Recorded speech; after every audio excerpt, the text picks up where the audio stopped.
তিস্তার পানির সুষ্ঠু বন্টন ও মহাপরিকল্পনা বাস্তবায়নের দাবিতে চলছে ৪৮ ঘন্টার অবস্থান কর্মসূচি।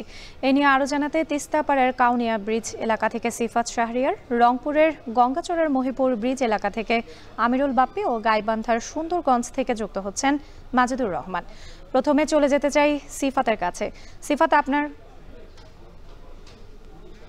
আপনার কাছে জানতে চাই, কর্মসূচিতে জনসমাগম কেমন দেখছেন? মূল আয়োজন কখন শুরু হবে এবং সেখানে যোগ দেবেন কারা কারা?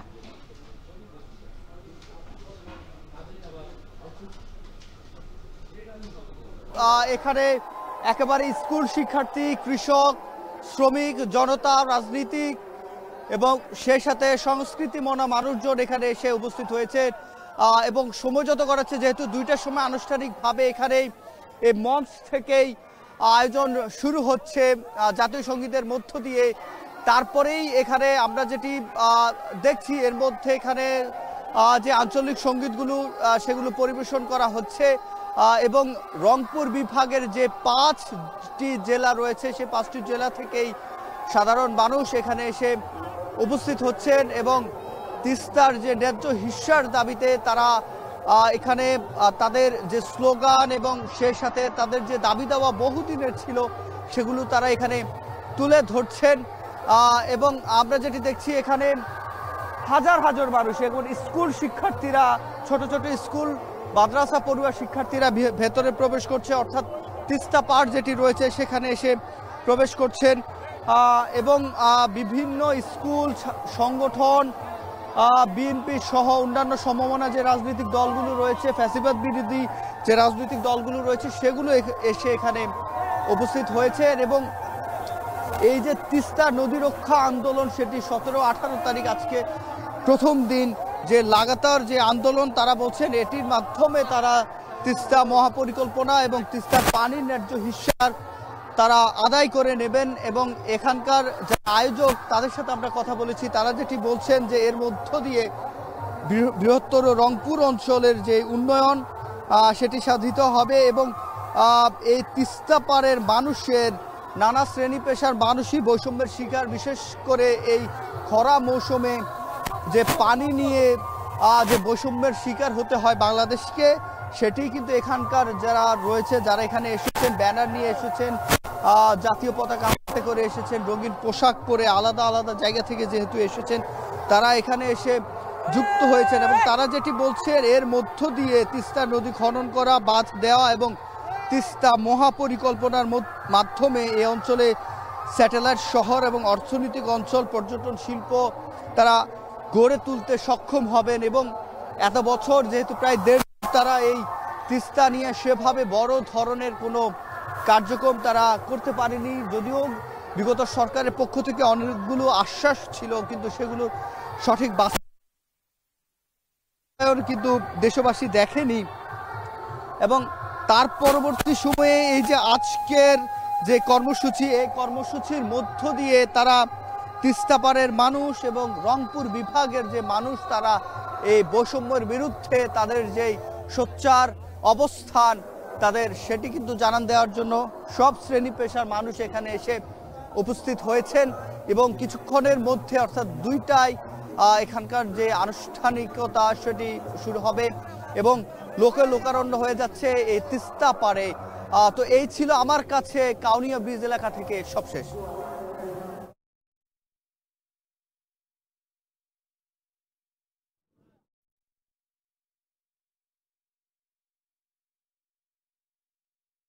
সিফাত, এই যে তিস্তা নদী রক্ষা আন্দোলন কর্মসূচির যে ৪৮ ঘন্টার যে এখানে অবস্থান কর্মসূচি, সেখানকার মূল থিম হচ্ছে জাগো বাহে তিস্তা বাঁচাও এবং এই কর্মসূচিতে আমরা যেরকমটি ধারণা করছিলাম যে ১২টা নাগাদ নেতাকর্মীরা আসা শুরু হয়ে যাবে এবং তাই হচ্ছে। ধীরে ধীরে যে গঙ্গাচড়ায় যে মহিপুর ব্রিজ আছে, মহিপুর ব্রিজের দুই পাশে যে ৩টি সমাবেশস্থল আছে, সেই ৩টি সমাবেশস্থলে আমরা দেখছি যে যারা এই আন্দোলনের সমর্থনে আছেন নেতাকর্মীরা এবং সাধারণ মানুষ, সর্বস্তরের মানুষ, তারা ২ দিন থাকার প্রস্তুতি নিয়ে এখানে আসতে শুরু করেছেন। একটু আগে আমি ছিলাম এই মহিপুর ব্রিজের পশ্চিম অংশে এবং এখন আছি পূর্ব অংশে। এখানেও দেখছি যে যারা থাকবেন রাত্রে তাদের থাকার জন্য পর্যাপ্ত পরিমাণে ব্যবস্থা আছে, যারা থাকবেন তাদের জন্য রান্নার ব্যবস্থা হচ্ছে, এবং যারা সমাবেশে যোগ দিবেন তাদের সব ধরনের সুবিধা যতটুকু পারা যায় এই চরের মধ্যে ততটুকু নিশ্চিত করার একটা প্রয়াস চলছে আমি দেখতে পেয়েছি। এবং নৌকা যোগে এখানে আসছেন বিভিন্ন জায়গা থেকে। এই যে তিস্তার পানির যে অভিন্ন বন্টনের যে চুক্তি এবং যে মেগা প্রকল্প, সেই মেগা প্রকল্প বাস্তবায়নের যে দাবি, সেই দাবিটির জন্যই মূলত এই আজকে থেকে 2 দিনের কর্মসূচি ডাক দিয়েছেন তিস্তা নদী রক্ষা আন্দোলন নামে একটি সংগঠন, এবং এই সংগঠনের সাথে সংহতি প্রকাশ করেছে সর্বস্তরের মানুষ, সর্বস্তরের রাজনৈতিক দল এবং সামাজিক ও সাংস্কৃতিক সংগঠনগুলো। এবং জানিয়ে রাখি আপনাকে, এখানে এই 3 স্তর সমাবেশ স্থলেই বিভিন্ন সময় ভাগে ভাগে বক্তব্য রাখার কথা রয়েছে বিএনপির জাতীয় স্থায়ী কমিটির সদস্য ইকবাল হাসান মাহমুদ টুকু এবং গণসংহতি আন্দোলনের প্রধান সমন্বয়কারী জোনায়েদ সাকি। এই দুজনের আজকে এখানে এসে বক্তব্য রাখার কথা রয়েছে, এবং আগামীকালকে মেজর হাফিজের আসার কথা রয়েছে। তো এখনও আসছেন, আশা করছি যে 2টার মধ্যে যে মূল অনুষ্ঠান সেটি এখান থেকে শুরু হয়ে যাবে। তো আমরা আরও একটু খবর জেনে আসতে চাই গাইবান্ধায়, সেখানে আছেন সহকর্মী মাজিদুর রহমান। সেখানকার সর্বশেষ প্রস্তুতির কি অবস্থা এবং জনসমাগমের সবশেষ অবস্থা জানতে চাই। মাজেদ। হ্যাঁ, ধন্যবাদ বাপ্পি, যে আপনি রংপুর থেকে জানাচ্ছিলেন বিস্তারিত। আসলে যে তিস্তা রক্ষার যে আন্দোলন, সে আন্দোলনের উদ্যোগেই কিন্তু আজকে যে অবস্থান কর্মসূচি, সেই কর্মসূচিটা কিন্তু কিছুক্ষণের মধ্যেই শুরু হবে। ইতিমধ্যে কিন্তু মানুষজন আসতে শুরু করেছে এবং তারা কিন্তু আসছে। আপনারা দেখতে পাচ্ছেন আমার পিছনে যে প্যান্ডেল রয়েছে তার পাশে তিস্তা নদী, এবং তিস্তা নদীর ওই পারে কিন্তু কুড়িগ্রাম। তো এইভাবে কিন্তু এখানে যে আজকে যে এখানে স্টেজ, সেই স্টেজে কিন্তু এখানে কিছুক্ষণ আগেও কিন্তু তারা কর্মসূচিটা ঘোষণা করেছে। মাঝে মাঝে তারা বিক্ষোভ মিছিল করছেন, তারপরে জাগো বাহে তিস্তা পারে মানুষ, এরকম স্লোগান দিয়ে কিন্তু তারা সবাইকে একত্রিত করছেন।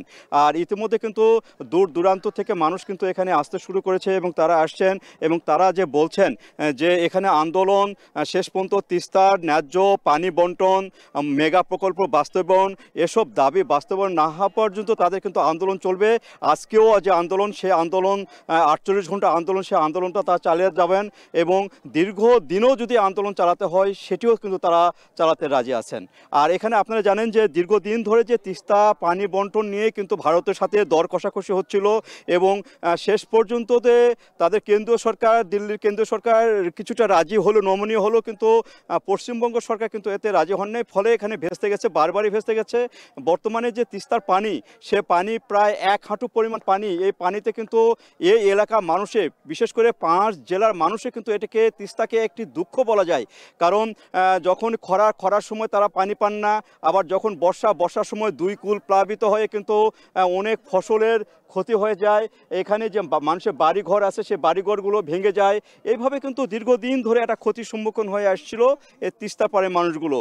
তখন থেকে কিন্তু তারা আন্দোলনে ডাক দিয়েছিলেন, এবং বারবার তারা বলছিলেন, সরকারের কাছে দাবি করছিলেন, বিভিন্নভাবে তারা এই দাবি দাওয়াগুলো উপস্থাপন করছিলেন। কিন্তু সেই দাবি দাওয়াগুলো এখন পর্যন্ত তেমন কিছুই হয়নি, বরঞ্চ এখন দিনের পর দিন নতুন নতুন চর যাচ্ছে। সে চরগুলোতে কিন্তু আবাদও হচ্ছে না, এখানে শুধু বালু আর বালু, এইভাবে কিন্তু এই চরগুলো জেগে উঠছে। এতে করে মানুষের দুঃখ কষ্ট কিন্তু আরও বাড়ছে। এখানকার মানুষ যেটি চান সেটি হলো তাদের যে পানির ন্যায্য হিস্সা, সেই হিস্সাটা তারা চান, এবং এখানে যে মেগা প্রকল্প, বিশেষ করে 2 পার বাঁধা সহ যে কর্মসূচিগুলো রয়েছে, সে কর্মসূচিগুলো সঠিকভাবে যেন হয়, সেই জন্য কিন্তু সেই আন্দোলনটা তারা চালিয়ে যেতে চান, এবং তারা দীর্ঘ সময় আন্দোলন চালাবেন, এবং তারা জাগে উঠতে চান, নতুন করে রংপুরবাসী জেগে উঠতে চান। বিশেষ করে এই তিস্তাকে কেন্দ্র করে তারা এক হতে চান, এবং এক হয়েছেন। এবং আজকে যে সম্মেলন, তাতে বোঝা যাবে যে তারা কতটা একাট্টা। এখানে কিন্তু এখানে কিন্তু গান রয়েছে, এখানে বিভিন্ন কর্মসূচি রয়েছে, মশাল মিছিল রয়েছে, সবগুলো কিন্তু তারা করবেন, এবং আগামীকাল সন্ধ্যা পর্যন্ত এই কর্মসূচি চলবে। তো এই ছিল রাত্রি আমার কাছে এই বগুড়া গাইবান্ধার যে সুন্দরগঞ্জে হরিপুর চর, এর থেকে সর্বশেষ। তিস্তার পানি সুষ্ঠু বন্টন ও মহাপরিকল্পনা বাস্তবায়নের দাবিতে চলছে 48 ঘন্টার অবস্থান কর্মসূচি।